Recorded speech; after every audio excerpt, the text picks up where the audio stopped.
You wish us to speak about the opportunities offered to the seeker by the open heart with regard to developing an inner strength of consciousness, which is equal to the task you set before yourselves. Perhaps our best approach to this question is to discuss the ways of the unopened heart, for it is that way which most among your people have used and continue to use in your density in order to do work in consciousness.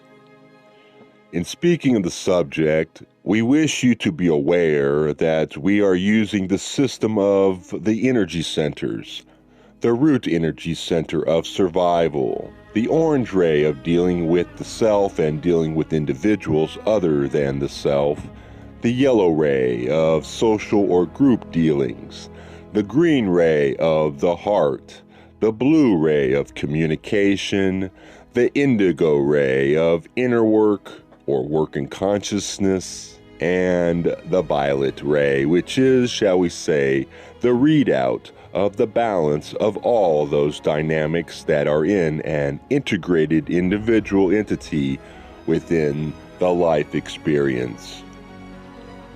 In the case of most seekers, and the case of most entities whatsoever upon the planet whom you may not call seekers, and who may not call themselves seekers, but who do indeed seek to make more skillful choices, the heart is not allowed to open because there is judgment of the self.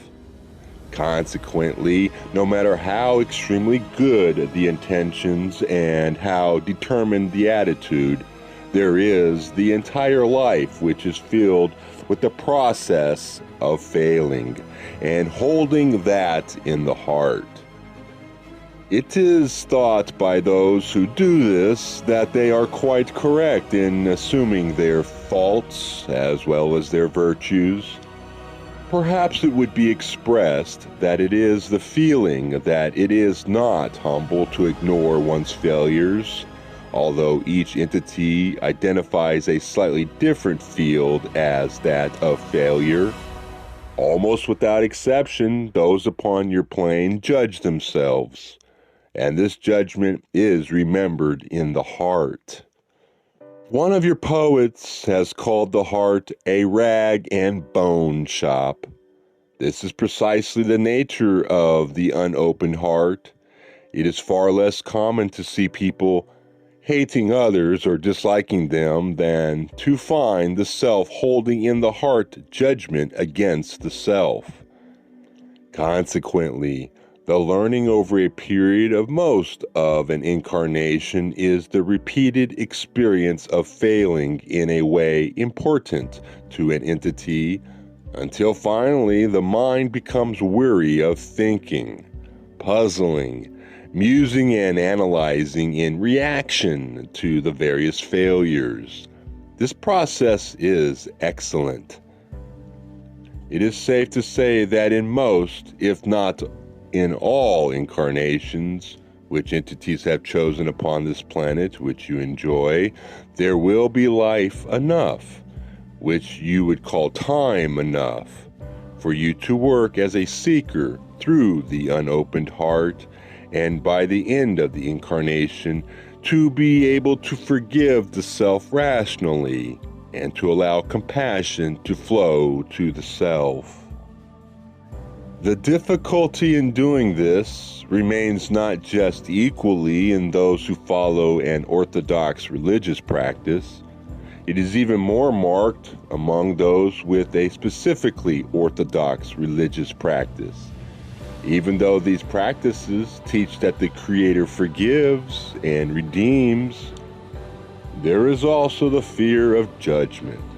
There is the sense that there will be an unfair test which the seeker will not be able to pass because she has failed, and that imagined voice of the Creator becomes the voice of the self, judging and condemning without mercy. That is the way of justice among your peoples. It is not the way of balance or truth. Now, you may see each in your own life patterns that you do indeed have enough time to experience failing to the point where you shall become tired of judging, of thinking, of reasoning about the imperfect self. You may see it in your older entities who become mellow and tolerant and charitable, for they have seen that not only they, but all seem to themselves to be extraordinarily imperfect and much in need of fixing. Were you to be able to live the lifetime your physical vehicle was originally created for, this process would be nearly fail-safe.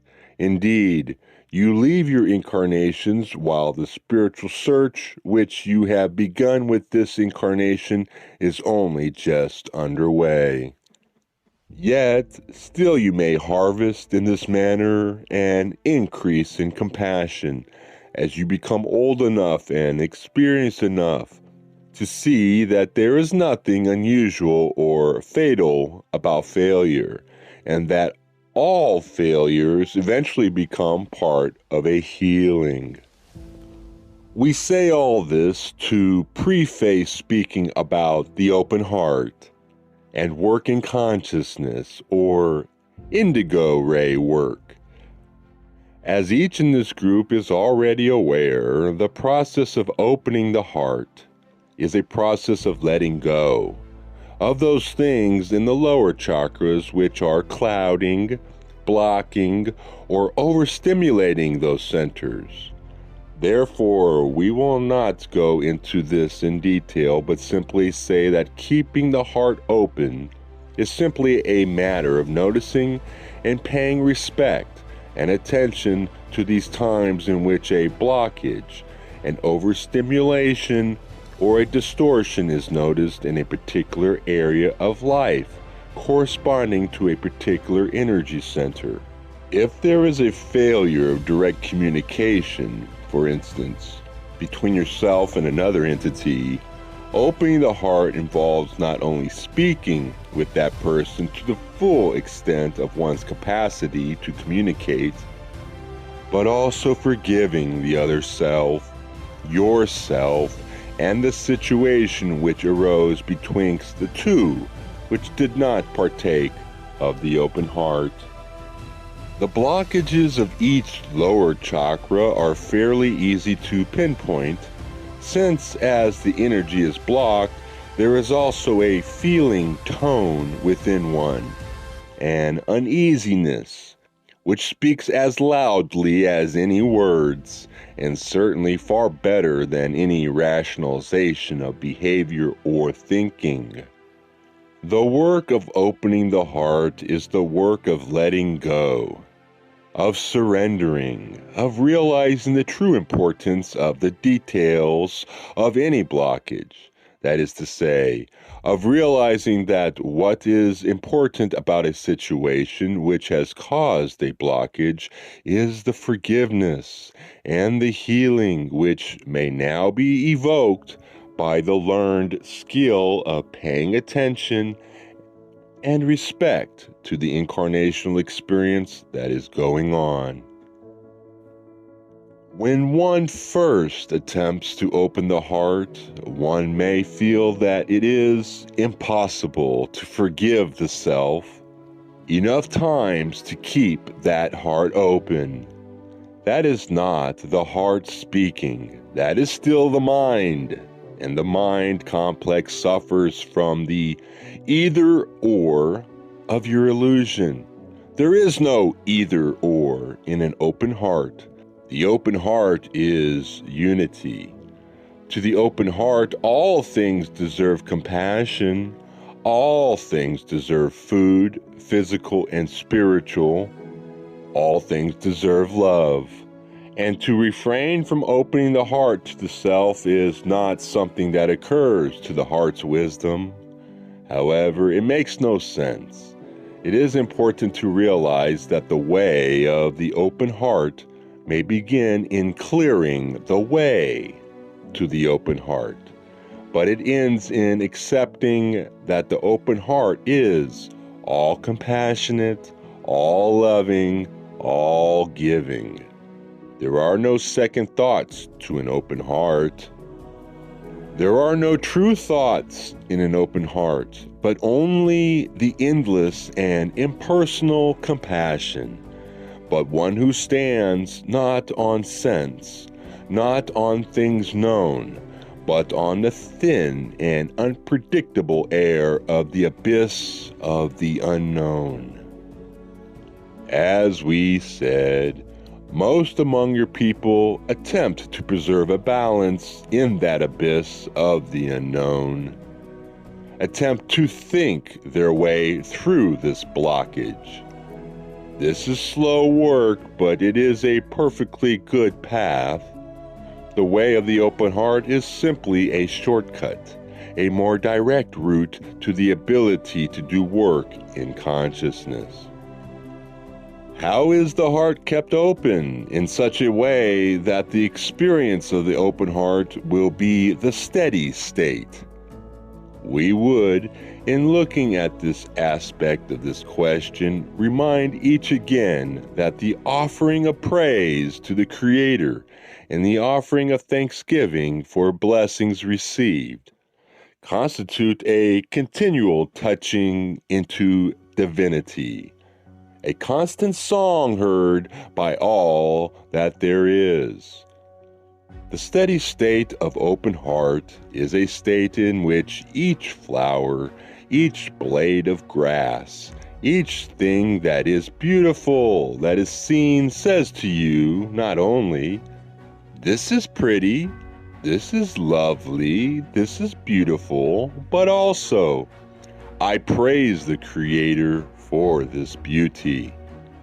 It is a way of claiming that mystery which is the Creator, a way of relating to the Creator which is unseen, invisible, unheard, unknown, for we are aware that the Creator is not obvious to all, nor is the Creator's will seen to be very beneficial in many cases. Yet, if there is the faith to continue to praise the Creator and to bless the Creator when your experience blesses you, the relationship with that which is holy becomes more and more real by habit and replication of sincere praise and thanksgiving. Now, let us look at the advantage of working with an open heart when doing work in consciousness. In the previous ways of working, energy is constricted in the heart, and the work is slow and hard. For not only is the heart short of power, but it further reduces the power which moves into the communication energy which an entity needs to speak with itself, just as much as it needs to speak with others. Often, if the green ray is constricted, the blue ray would also be constricted, and each entity must judge for itself whether or not it has things said in the heart that have not been said to those who should hear them. So by the time the energy is received by the indigo ray, it is not only much reduced, but it is hampered by a lack of skill and energy in communication with itself. Communication moves higher and higher into the surface mind, becomes bogged down in speculations, rationalizations, and considerations of details that do more to obscure than to illuminate a particular thing about the self that one is doing inner work upon. Contrawise, if the heart chakra be opened, then it is likely that there will be more honest communication, because absolute love is something which fear cannot touch or bias. so that the fear that entities have in communicating either with themselves or with others is reduced to the extent that the heart is truly opened.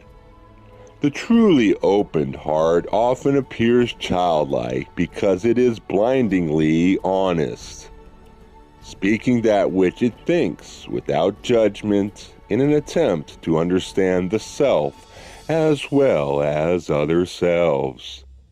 In this configuration, the communication is at its most effective, given that there are those which can accept and communicate in return while hearing those blunt truths that may not be as pleasant as the euphemisms, rationalizations, and cliches that surround most timid and tentative communication.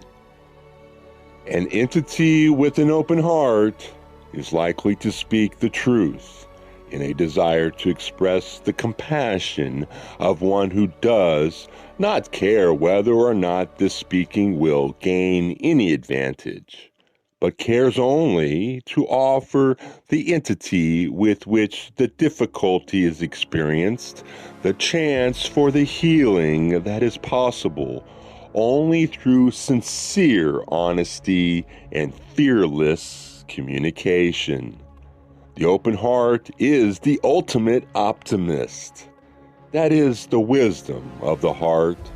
The heart does not lose hope, even if the end is not in sight and not known. The open heart gives every entity in every situation the benefit of all possible ways of gazing in compassion at that entity, be it the self or the other self. The open heart is not a compromiser, for it does not try to get anything from itself.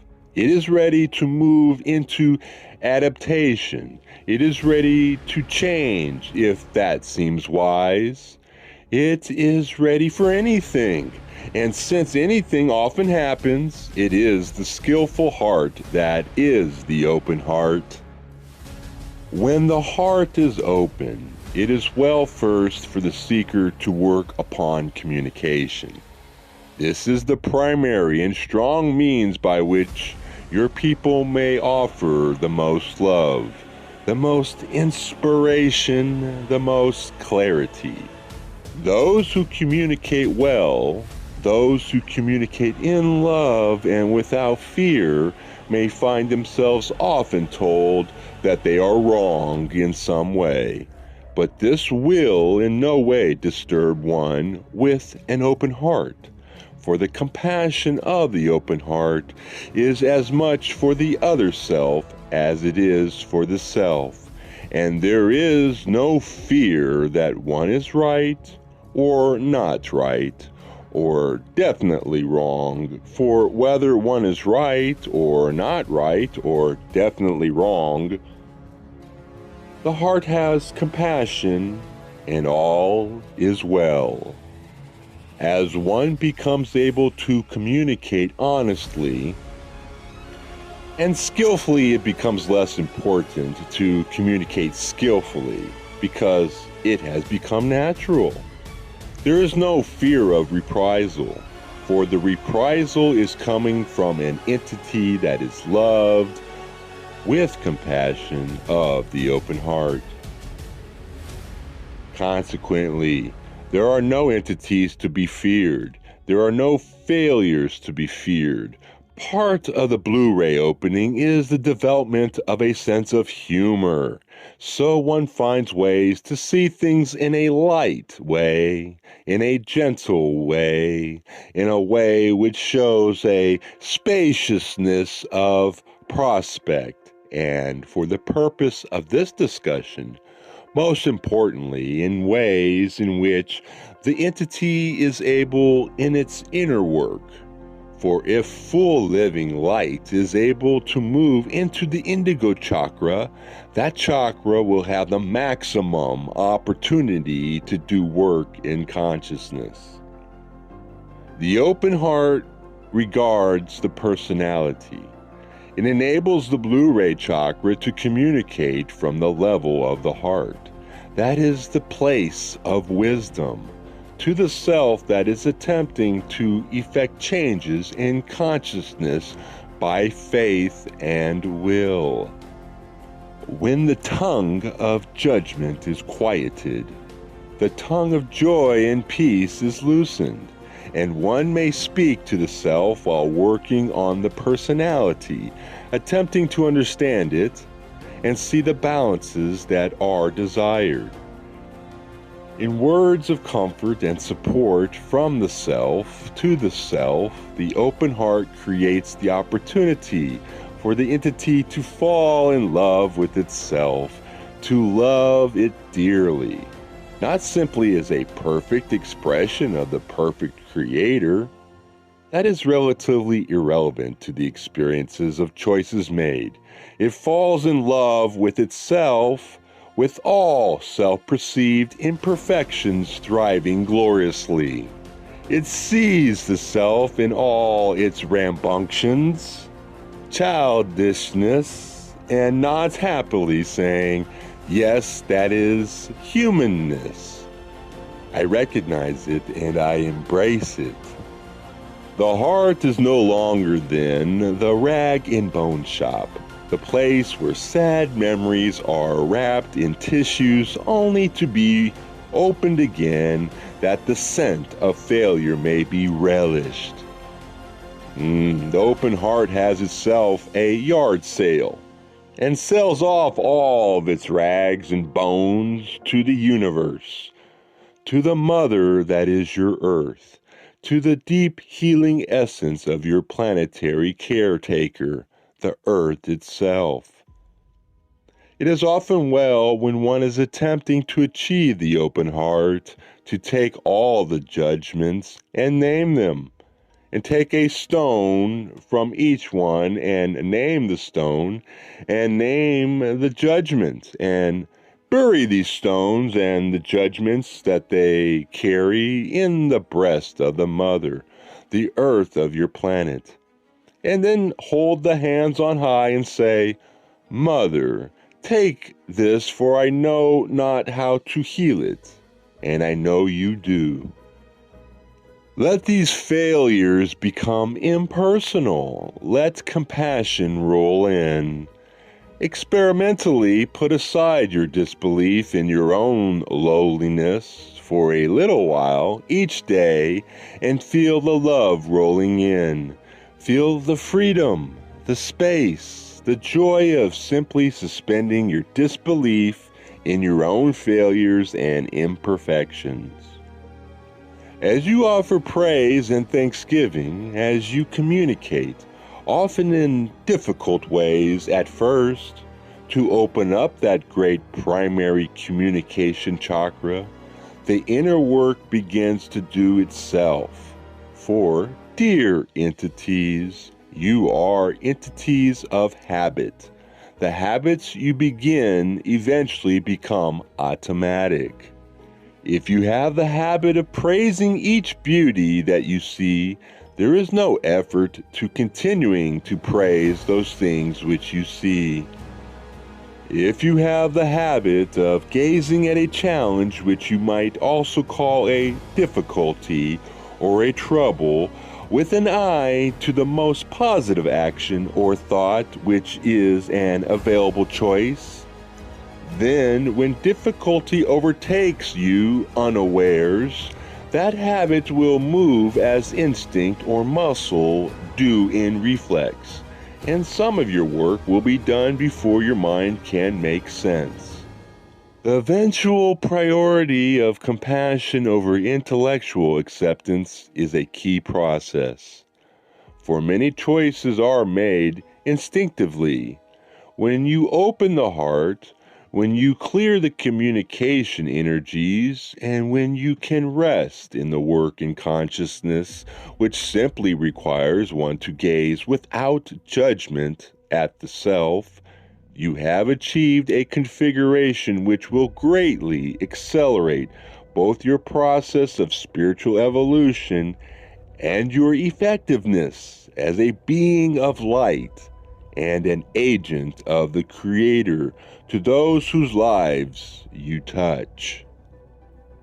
Most of what entities see of the Creator is seen in your faces and in your outstretched hands, and in the compassion with which you listen and communicate with entities about those things which trouble them.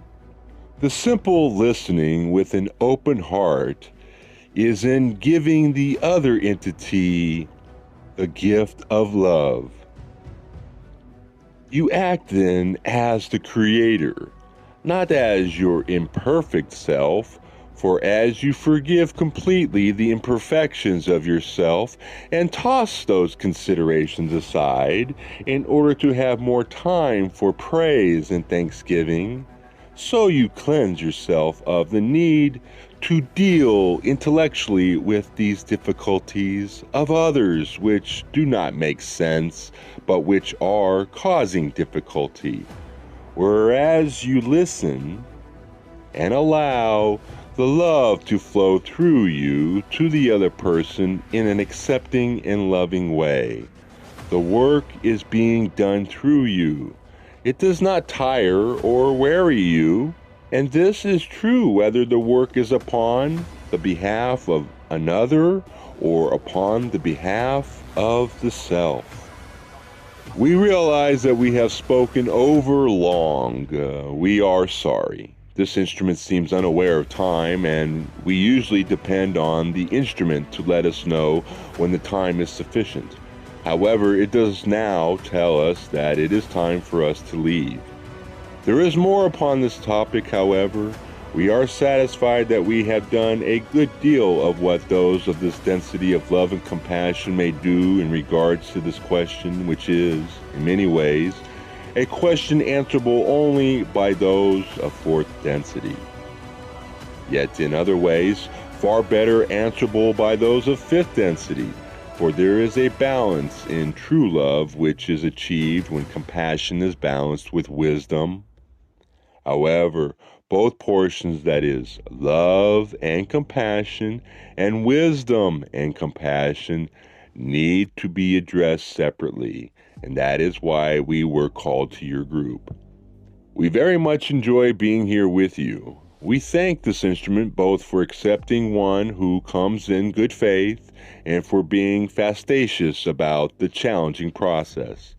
We would close by saying that because of the work each of you does in consciousness, each of you is far more prone to the influence of psychic reading or enhanced registering of any negative thought or emotion than those who are moving more slowly along the path of evolution. Remember always to respect what this instrument calls loyal opposition, and when one is greeted in some way, we ask each to remember to take time to dwell in love, to take the hand of the one who comes in psychic greeting to create fear or dislike or despair. Take that tortured entity's hand and sit with it in love. And when it has received all the love that it can, and that is not overmuch, it will have to depart. But meanwhile, there is a service in acknowledging the presence of what is called evil, the acknowledging the agents of that path with respect and love and compassion. You cannot get rid of negative entities by loving them so that you can be rid of them. You must love them truly and have compassion upon their pain and their misunderstanding, realizing that these entities are taking the long and slow road, and that they must pass through much more than you who are on the positive path. Never be afraid. These entities may seem large and bullying as they enter your thoughts and your dreams, but my friends, they are sad souls and fully worthy of compassion. Can you cleanse the leapers' sores? Can you nurse the afflicted of your generation's leprosy, which is AIDS? Can you gaze upon a dying child and gently sweep the flies from the sickened and closing eyes? There is passive evil, and there is the Christ. When you gaze upon the rude address of negativity, think of the sick child and reach out your hand in compassion and take cool water and comfort that negativity with compassion and great feeling of brotherhood. You are that negativity just as you are positive, and to heal negativity is to take it into the open heart and love it. All that is not love will fall away. In terms of negative greetings, the entity will indeed run away quickly, for this type of love is as fire to them, painful and deadly. So, my friends, stop making sense. Allow the heart to open to the self, and when each impropriety occurs, judged by the self, take it not into the mind, but into the heart first, that the wound may be healed quickly and the scar may be small. Only after compassion is achieved is it at all sensible or effective for the seeker to analyze the imperfection. Let your heart speak first. As always, remind each that we come as brothers and sisters, not to preach, but to share our opinions with you. For we are seekers on your same path, and though we may have more experience, we have no more authority than any other seeker. We ask you to discriminate among those things which we have said, choosing those truths which are yours, and neglecting the rest. We are humbly grateful for allowing us to share our opinions. We would close through another instrument. We are those of Hatonn, and we transfer now.